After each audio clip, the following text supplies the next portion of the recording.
Now we're seeing that regardless of who's elected, those bureaucrats don't change. And so this idea of draining the swamp, I don't think people realize just how much of a threat the swamp took that, and how personal that became for them, and how much they internalized that. You see this in the text messages between Peter Strzok and Lisa Page. And I got to tell you, as a guy who's worked in the bureaucracy, in the intelligence community version of that, ONI, DIA, Naval Intelligence, that mentality that is widespread. Welcome to Crossroads. I'm your host, Joshua Philipp. Today we have a face with us you might recognize, Jack Posobiec with OAN. He's a former naval intelligence officer. He currently is a journalist. He's here to talk to us about impeachment, Psyops, Hong Kong, how they tie together. So Jack, real pleasure having you on Crossroads. Joshua, thank you so much for having me on today. It's a lot of topics there, There's not you wanted to go light on me apparently, right? Just impeachment, Hong Kong, and Psyops. Nothing too serious. Just a chit chat between us girls. Yeah. It's a nice light conversation. Of course, over tea. So of course we were talking a bit off camera about how these interrelate, and when you're talking Psyops, you're talking about psychological manipulation. Well, not necessarily the changing of information, but how you interpret information. And as we relate to impeachment now, we're looking at how do you interpret what Trump said. So why don't we start there, Jack? What is your, I know you've been covering the impeachment trials and stuff, or is it a trial yet? I don't know what you call it. But you've been covering it. What's your impression of it? What are your thoughts about it? So what's really interesting about that, and that was my take on it earlier today, and it's just the thought that's been kind of rattling around, is that we are faced with a situation where there is no clear evidence in this case, right? There's no money involved, particularly from one side flowing to the other side. Nobody was getting rich off of this thing. No deal was struck, behind the scenes that was uncovered. I mean, this was a phone call that was done in the full face of the National Security Council. Ukrainian diplomats were listening, and so everyone who was supposed to be on the call was on the call, right? This wasn't some secret phone call, other than the fact that it's a public phone call between, or I should say, private phone call between two world leaders, and so obviously it was classified from the general public, but that's routine. But we've got a situation now where it's purely political, it's purely linguistic. And the only way to either push the narrative or defend and maybe push another narrative, regardless of what side you're on, is through psychological warfare, through narrative warfare, through media warfare, through public relations, PR. These are all words for the same thing. PR is just psychological warfare by another name. It sounds nicer, it's more euphemistic, but you're doing the same thing. And so it's fascinating for me. I've written a book about psychological warfare I call it 4D warfare. So talking about how in the military, fourth generation warfare, also known as hybrid warfare, is something that's been practiced by China, by Russia. Other countries have used this. There's a huge case study on how Russia used hybrid warfare when they went into Crimea in 2014. And currently China is using hybrid warfare in Hong Kong. What I did in my book was I wrote about how hybrid warfare, in a sense, can be used for political purposes. And we're seeing that now through social media and traditional media with President Trump basically since he started. Though it's not so much because of Trump, but because President Trump, or at the time candidate Trump, got involved, coincided with the rise of social media. And so, there's this phrase in the book, FDR won because he mastered radio. JFK won because he mastered TV. Donald Trump won because he mastered social media. He knew how to say something that would go viral every time he wanted it to go viral, right? Whether you liked him or whether you hated him, you couldn't stop talking about him and what he said. And so now that same situation is playing out, whether it was during the Russia scenario, which sort of came and went, but that was the entire narrative for 2 years. Now we're seeing it play out again with, immediately, first it was Russia collusion, Trump is colluding with Russia. Now it's Ukraine collusion, even though Ukraine is the sworn enemy of Russia, but apparently Trump is working secretly for both of them, or something. I don't know.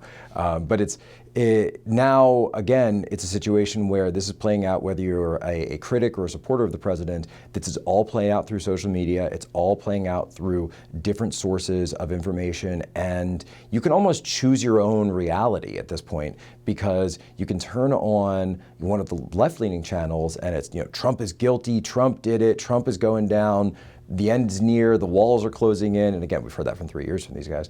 Or you could turn on one of the right-leaning channels and say, President Trump was conducting diplomacy, this was a routine phone call, he's going about the business of the nation, and everything is going fine. The economy is doing well, stock market is up, people aren't having real problems out there. Yeah, there's some issues with immigration, there's obviously issues with the manufacturing base. President Trump addressed that during his campaign, he's working on it. So it's amazing to see.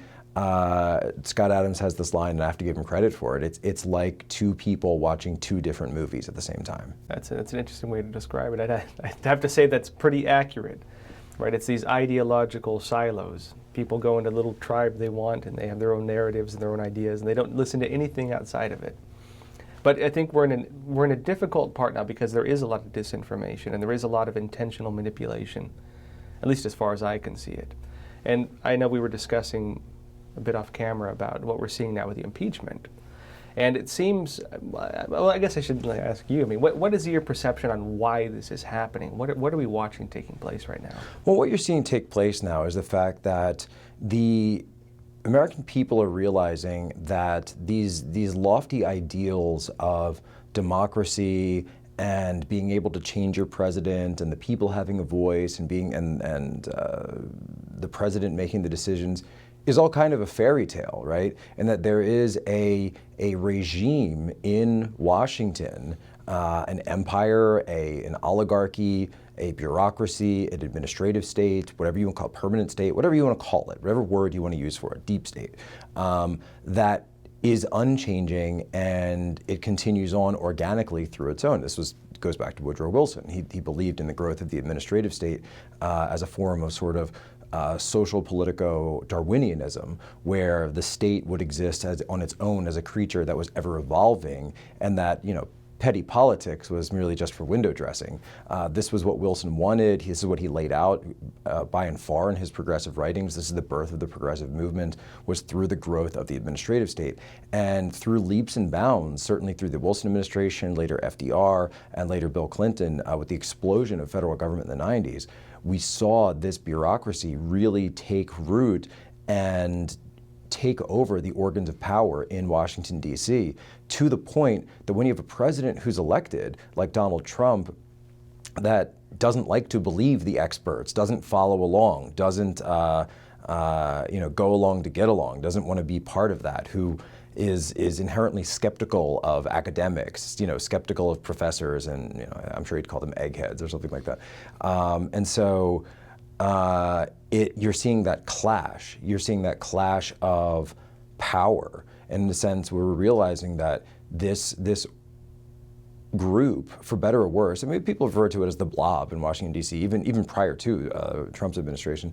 And so that regardless of who becomes president, you still have to deal with that situation. So instead of the president being the person who's in charge and makes the decisions, it turns out that voting every 4 years is really more just like a suggestion box to that state, that animal that is unchanging and permanent.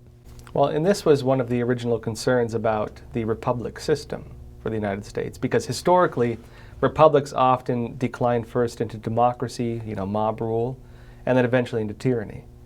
Look at the Greeks, look at the Romans. That was why I think when they first came out with it, it was like, what is it, doctor? It's a republic if you can keep it. Correct. But it's interesting that I think we're at a we're on Crossroads, but we're at a crossroads now as a country, I think, that we're seeing whether that system can be changed. And it seems the whole drain the swamp. I think what people voted for Trump for was to drain the swamp. And we're seeing kind of right, Trump said in his tweet that the swamp is fighting back. When you go to drain the swamp, the crocodiles bite. And that's what you're seeing right now with this parade, this cavalcade of unelected bureaucrats, names that no one's ever voted for, names that the general American public has never heard. But we're told by those in media who support this system, because in many cases there's a revolving door between them and the media. You see this with MSNBC, NBC, CNN, that these government officials will suddenly gain analyst positions or commentary positions. They say, hey, wait a minute, you're the head of the CIA. Why should I believe you? You're the guy with the warrantless wiretapping. You lied to Congress about that. You're the one with the Steele dossier. Why should I listen to you on mainstream media in the evenings? How do you have any credibility in any of this? Oh, we're just gonna listen to him. And so what they're doing is they're defending their purposes. But they're also defending that system. They're defending that system where instead of the spoils system, where it used to be that the president was elected and then sort of his cabinet, his administration would be headed by his supporters, obviously, and his people who campaign for him, of course, because those are people who would agree with him, and then he would be able to get his policies implemented forward. Instead, now we're seeing that regardless of who's elected, those bureaucrats don't change. And so this idea of draining the swamp, I don't think people realize just how much of a threat the swamp took that and how personal that became for them and how much they internalized that. You see this in the text messages between Peter Strzok and Lisa Page. And I got to tell you, as a guy who's worked in the bureaucracy, in the intelligence community version of that, ONI, DIA, Naval Intelligence, that mentality that is widespread. There's this idea that the American people are rubes. There's the idea that the American people don't know what they're doing. They're clueless. They're foolish, and that an elite aristocracy must be enacted to mind things, to mind the till, to govern them, to control them. And they really do believe that they are empowered and entitled to be the government. They don't care about the folks in the middle of the country who are suffering from an opioid crisis, which, by the way, overdoses are at the highest they've ever been in American history. We're currently suffering through a suicide crisis that no one's talking about. Alcoholism. These are crimes of despair, right? Deaths of despair, actually, it's probably better than deaths of despair. All of these things are going on in the great middle of the United States, and yet we're told not to talk about that. We're not to talk about the jobs that have gone overseas from Detroit. We're not to talk about the jobs that have left, factories that have been rebuilt in Mexico, lost through NAFTA with Mexico and Canada.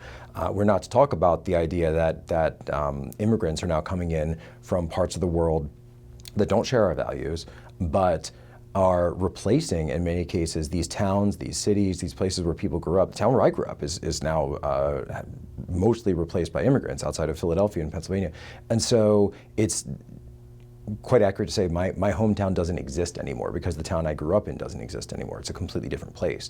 And yet we're told that we shouldn't worry about any of those things because we're all just rubes and we're not intelligent enough to make these decisions for ourselves, and these decisions are decided for us, and we can complain about it at the ballot box and put our suggestions in, but if you want to actually change any of this, oh, no. So you see that mentality from people like this Lieutenant Colonel Vindman, who it's been reported that he referred to Americans as rednecks. He was joking about Americans to the Russians on a military exercise, according to someone who was there with them. You also see this in the Page Strzok text messages where they would say, whenever I see a Trump supporter, I can smell Walmart. They all smell like Walmart. This mentality, this hyper elitism that exists in the bureaucracy, and there's essentially 4 power nodes in the United States right now. There used to be 3, right? It was Hollywood, New York, and Washington. Now, I guess the 4th would be Silicon Valley, right? So the 4th would be Silicon Valley as the 4th node. But with the exception of those, and if you don't have one or all of those on your side, is there a way to gain power in America? Well, you can if you're Donald Trump and you have the stature and the ability to be able to do so, and to just collect so many people in the middle of this country to rally them to your cause and say, I will fight for you and I will fight for your interests. But the fact of the matter is that unless those people rally behind someone like Donald Trump or someone else who's fighting for their interests, there simply aren't any moneyed interests for any of these issues like immigration or trade or foreign policy. And there's only interests in perpetuating the system as it stands. Nobody ever got rich fighting for the American people. Interesting. Well, you see it with Trump. He's lost how much money now? Right. Over $1 billion, right? Yeah. And so I think the picture we're looking at when it comes to the impeachment thing is something that we see across the United States. It's a battle for narrative. And it's how do you interpret the changes taking place in the country, just like it is how do you interpret what the meaning of what Trump said. The transcript of the Ukraine call is now public. The debate now is on the meaning. What did Trump mean in the words he spoke? Right? Right. We were talking about this earlier where we said, they'll have these people on who say, a source familiar with Trump's thinking. I said, are we mind readers now? Is this Professor Xavier with Cerebro? Yes. Yes, the corruption. I feel it. I feel the corruption. Calling Miss Cleo for an interview. They've got Miss Cleo. They've got, Luke Skywalker.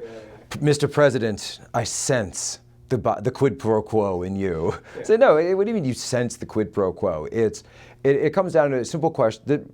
Boil down the argument to its basis and face it there. And this is actually something where I would be highly critical of the White House's strategy in this, because they're nitpicking, they're making arguments about quid pro quo that they don't need to win, quite frankly. They need to go to the essence of the argument and meet it firsthand. And the essence goes something like this.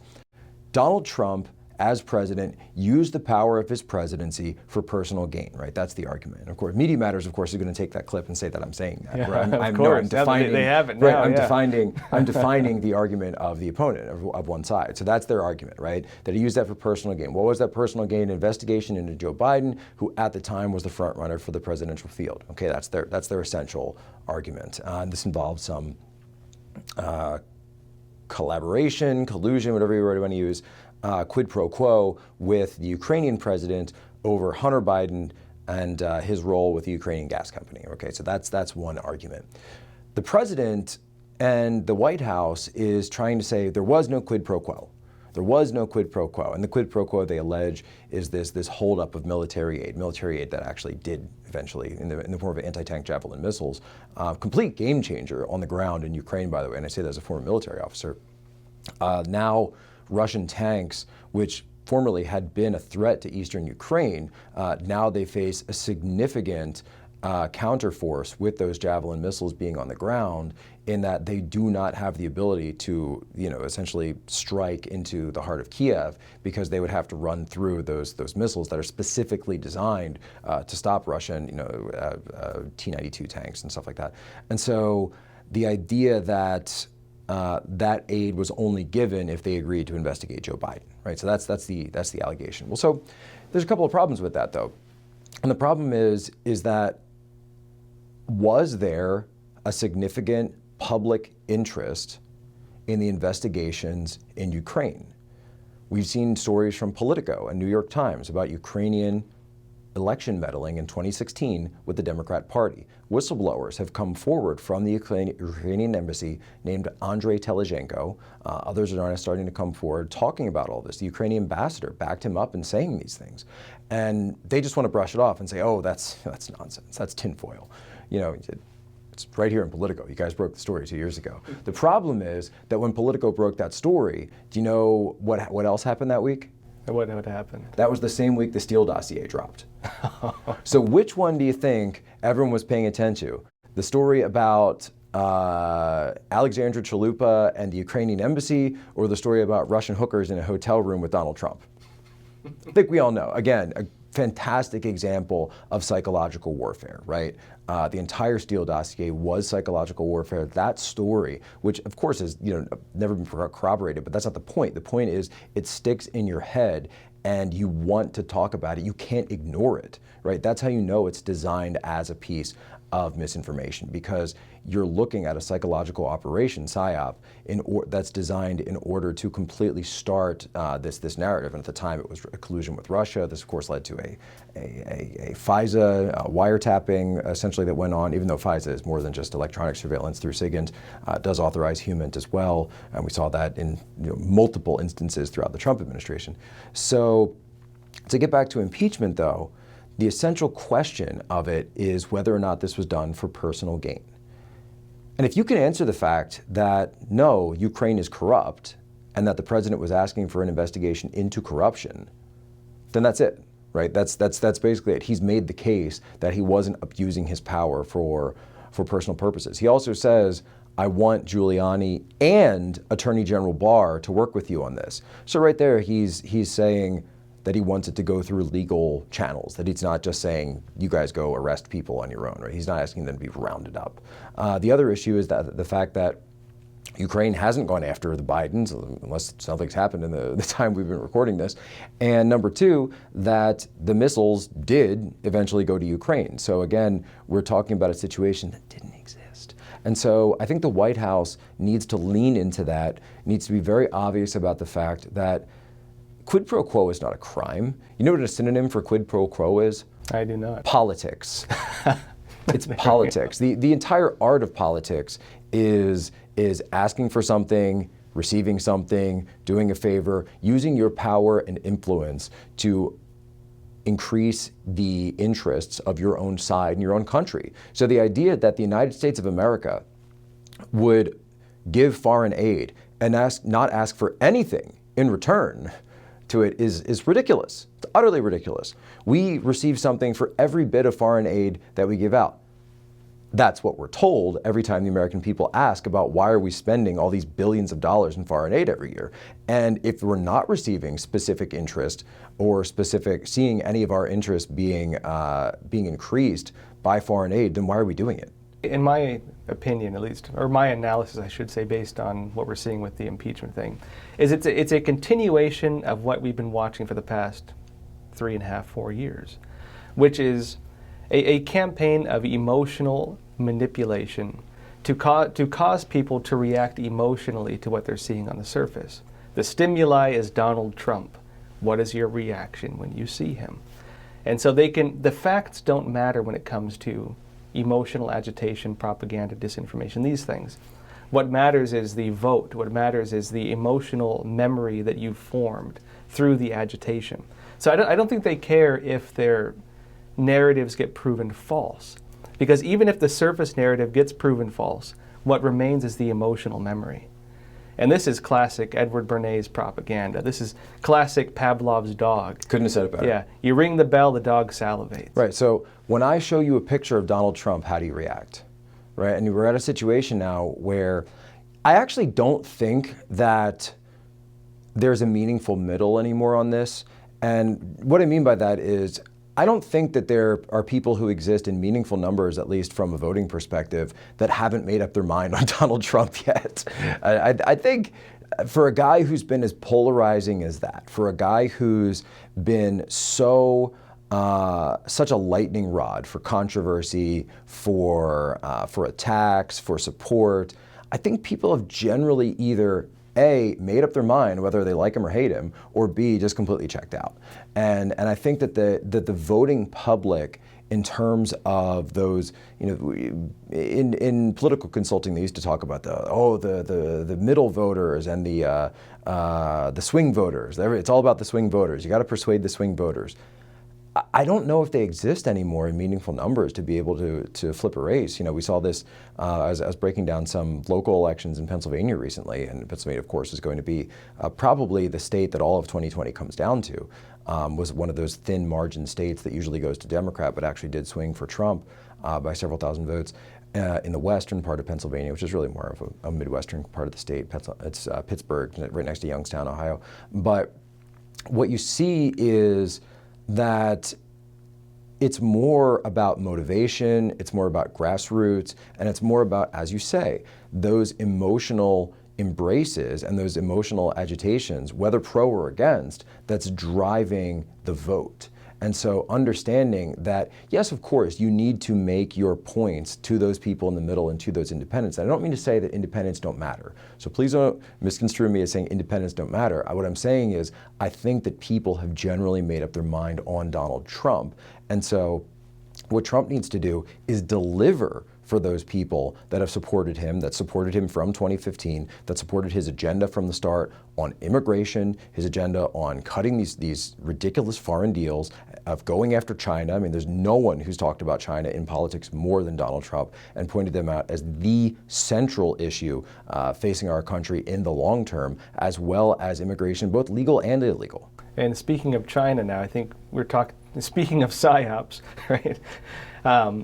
This gets us into what we're seeing now in Hong Kong. Now, in my analysis, I think Hong Kong could be the straw that breaks the camel's back. I think the Chinese Communist Party is terrified of it. But the way they're going at it is interesting. They sent a bunch of troops, military troops, to Hong Kong, which violated Hong Kong law, or violated their original agreement with Hong Kong.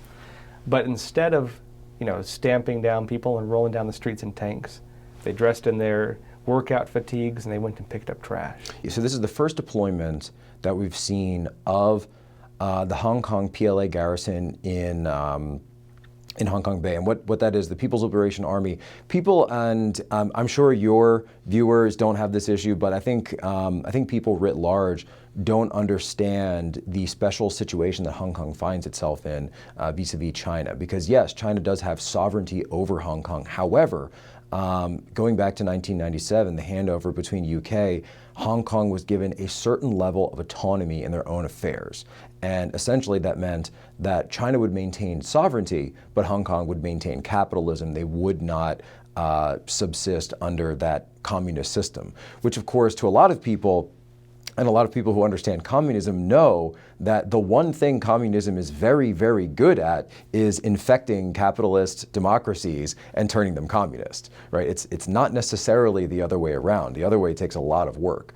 Communism it exists as a parasitic force. And if there were no capitalist democracies, communism would never survive and it would have anywhere to go, because it's like a parasite that latches on to a healthy host, and Hong Kong being that current healthy host. Not to say that China is pure communism. China has this sort of morphed version of hyper-capitalist, state party, oligarchy-run communism. It's a very interesting system where you could, some people, cynics would probably argue that it's similar to the American system. They just don't even pay lip service to the democracy parts. They say it's not really that different. They just don't play along. Which, I mean, I can certainly see why you would maybe make them argue. I don't think I would go that far yet, but I can see why cynics would say something like that. But what Hong Kong represents is a situation where this is a city of people that still have ties to independence, still have ties to civil rights, and still have ties to individual liberty. And the flame of that liberty and freedom that exists in Hong Kong, it's something that the Chinese, Beijing, when I say Chinese, I mean the mainland Chinese government, has been trying very hard to stamp out. And so everybody thought that Hong Kong, given these protests, and not the first protest, also in 2014 you saw the Umbrella Revolution going on throughout the streets of, from Admiralty to Mongkok to, and what China's now doing with its soldiers is the exact opposite of Tiananmen Square, because they realized that Tiananmen Square was an absolute failure for them in terms of optics and in terms of psychological warfare. Now China knows that because they've gotten rich off of the rest of the world, not the other way around. Yes, there's been elites who have gotten rich through China, but the majority of the wealth that China has received now has come through exploiting Chinese workers and selling cheap stuff to the rest of the world, like us. So they know that they need the rest of the world. They need to maintain those trade relationships if they want to continue this gravy train, right? The problem is that how do you crack down on protesters who are pointing out the flaws in your system, who are pointing out the shoddy financial background in all of this? And so they have to use a light touch. So what China's doing, it's very, very clever and very, very insidious in what they're doing. By sending those soldiers out, not to crack down, but to clean the streets with dustpan and broom, maybe a mop, and they're not going out in uniform, fatigues, green camouflage or blue camouflage. No. They're going out in their exercise clothing. They're going out in their PT gear, right? And they just look like a couple of guys who just want to do something good for their country. And gosh darn it, those rascally protesters who are just messing everything up, boy, we shouldn't So they're painting that picture in your mind without even saying a word. Without even saying a word, they're conveying a narrative to you that these protesters are causing trouble and we're here just to clean it up and do nothing else. I mean, it's almost like you see Scott Pressler doing this. He's the conservative activist. He's going around the U.S. and he's cleaning up. He's not obviously he's not a communist agent, right? But the Chinese are realizing that it's the power of optics that has far, far more wide-reaching effects than anything to do with hard power in terms of military or in terms of crackdowns. You see this in China's pitch around the world when they go to these third world countries who are struggling, and they'll walk up to them and they'll offer these fantastic loans at amazing rates. They say, oh, we'll build you a port, we'll build you a new government building, we'll build you a new road, we'll build you a new railroad, all these facilities, all this infrastructure. China gives them the loan, extends a line of credit to them, starts building up everything, especially ports. You see this in Africa quite frequently. And then they also, in the Panama Canal, they effectively own the Panama Canal now. And then the country says, oh, but China, we don't have the ability to pay you back. And they say, oh, that's okay. We'll just put our companies in charge of it and we'll write that off. We'll write that off for you. We'll just control the infrastructure we just built. Yeah, right. But So don't now, worry about it. But don't worry, when the Chinese Navy ships from the PLAN, People's Liberation Army Navy, come around, of course they'll have full access to the port facilities, and of course they'll be given priority for resupply, for food stores, for coaling, for everything they need to be able to keep going. That's so. Why use your military when you can just use soft power? Well, and so a lot of this is an interesting dynamic. So we of course discussed a little bit also that a lot of the U.S. military guys don't understand, or they don't think, I say, ideology is important. So I lived in China for 2 years, working at the American Chamber of Commerce and studying Chinese. That was not through the military. I joined the military after that, but then I did serve in East Asia, and so the way I try to explain this to people who have no background in China whatsoever, who have no understanding of Asia, who don't speak Mandarin fluently, I say, have you heard of Chinese checkers? I found this is a great way to explain something. Analogies are good for explanations. They're not great in debates, but they're good for explanations. So in Western checkers, it's that red and black, right? And it's two sides attacking each other, right? Direct attack. But in Chinese checkers, the way to win is not through directly attacking your opponent. The way you win is through encircling your opponent. And then once you've encircled your opponent and you leave them nowhere to move on the board, you've won the game. Is that the one with the it's like the star shape and you have the little marbles? Yeah, exactly. That one, yeah. So it's like you have to make them build your ladder, and you use them to get to where you need to go. Right, it's encirclement. And then and then Go works on the same principle. You have to surround them on three sides and lure them into ruses. This is built into Chinese culture. This way of thinking is from a very early level is built into Chinese culture. Ruses, traps, snares, encirclements. It's not the direct conflict that we're used to in Western thought. Well, and even Chinese military doctrine, as I mentioned on the show before, they have the three warfare system. Precisely. Psychological warfare, media warfare, legal warfare, adopted into their military strategy. And so for them, what we saw with these troops in Hong Kong, the PLA troops in Hong Kong, that was a psyop. That was a military action in line with their own military doctrine. But this goes back to the idea of narratives and how important narratives are in shaping the direction of the world and the direction the direction of what takes place. Right. So what narrative do you want to believe? Are the Hong Kong protesters? The Hong Kong protesters say that they're standing up for their own civil rights and their own freedom. The Chinese military and the Chinese government says they're a bunch of unruly rebels who don't appreciate everything that we're doing for them. When you're dealing with psychological warfare, again, you don't have to lie to people. If you're dealing with misinformation or disinformation, you're lying to people. If you have no way of framing something, you make something up, and that's what a lot of groups do that, unfortunately. But when you're dealing with a visual incident that can't be faked, right? That's when you get a normal psyops, and that's how do you manipulate how people interpret it. Do you support it or do you oppose it? Right, lying is the absolute worst thing you could do in psychological warfare. You never want to lie, because if you lie and you get caught on it, then you're done. Then you've lost everything, right? So you never want to make up something. You never want to use false photographs. You never want to use, something that you doctored together. You never want to do those things. You want to show, but you only want to show one side of an argument and never show the other side. Just poignant examples for me is when the 2015-2016 election was going on, and there was this group called Antifa. They're a communist Red Front group here operating in the United States and in the West, and they would go and attack Trump supporters at Trump rallies.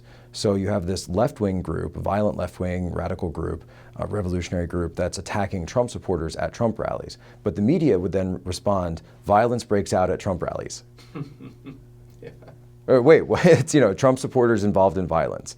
So what they're doing is it's a type of linguistic psychological warfare where you're associating the word Trump supporter with violence. Trump supporter with violence. Then they can start saying extreme. And then it just goes back and forth, and it goes back and forth. And they never mention the fact that there's actually a group called Antifa that is there attacking Trump supporters. And then yes, are Trump supporters defending themselves? Well, in some cases, yes, they certainly are exercising their right to self-defense.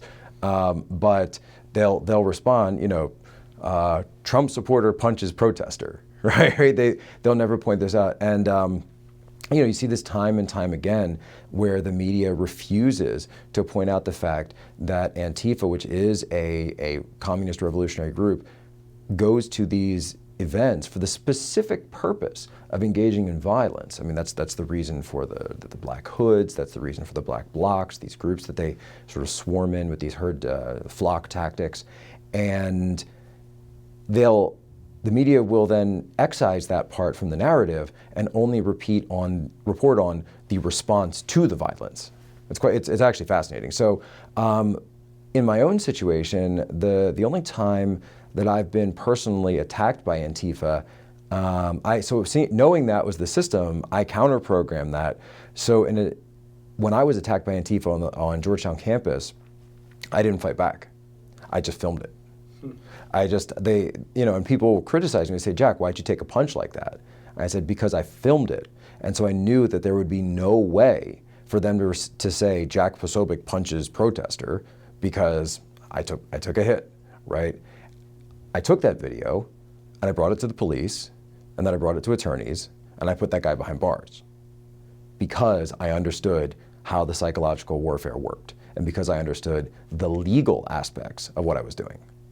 That he went to jail, and I put him there. Very interesting. And beat him at their own game. Exactly. And so I guess just as a last question, bringing this back, now what we're watching right now with impeachment, and based on what we've been talking about with this whole kind of global environment of the battle for, psychology, the battle for perception. I mean, if you were to leave our viewers with one message in terms of what we're watching right now with impeachment, what would you tell them? Like, what is the real significance? What are we really seeing, in your opinion? Or analysis, I should say. I think the most important thing I could say is, and it's kind of one of those golden rules, there's two sides to every story. And if you remember that, if you make that your mantra, there's two sides to every story, then it'll always make you pause and say, you know what, that's very interesting that you bring something up. That's a very interesting point that you bring up, but I bet you there's another side to the story that I haven't heard yet. And so let's hear that. What is that story? Who's on the other side of this that could give me other information? So unless you're looking at both sides of every story, you're only going to be getting one narrative. We see this, and that's, by the way, that's how our legal system works. Not that our legal system always works, but that's how it's supposed to work. That you have that's why it's an adversarial legal system. And in the legal system, you're required to provide evidence. That's actually another one of the kind of catchphrases that I use. I say, in this house, we ask for evidence that supports the allegations. And I just say that over and over. President Trump has been accused of bribery. Do you have any evidence that supports those allegations? President Trump colluded with Russia. Do you have any evidence that supports those investigations? Trump supporters punch protesters. Do you have any evidence that supports the allegations? There's this Texas case right now with the murderer, this guy, Rodney Reed. They're trying to get him off. A lot of celebrities involved, Kim Kardashian, Dr. Phil. And they say, oh, he's really innocent, and there's actually a big police conspiracy, and that's what's going on, and all the appeals courts got it wrong. We've got this jailhouse snitch that agrees with us. And again, ask for evidence that supports the allegations. Jack, real pleasure having you on Crossroads. I have to get you on again sometime. Thanks so much, Joshua.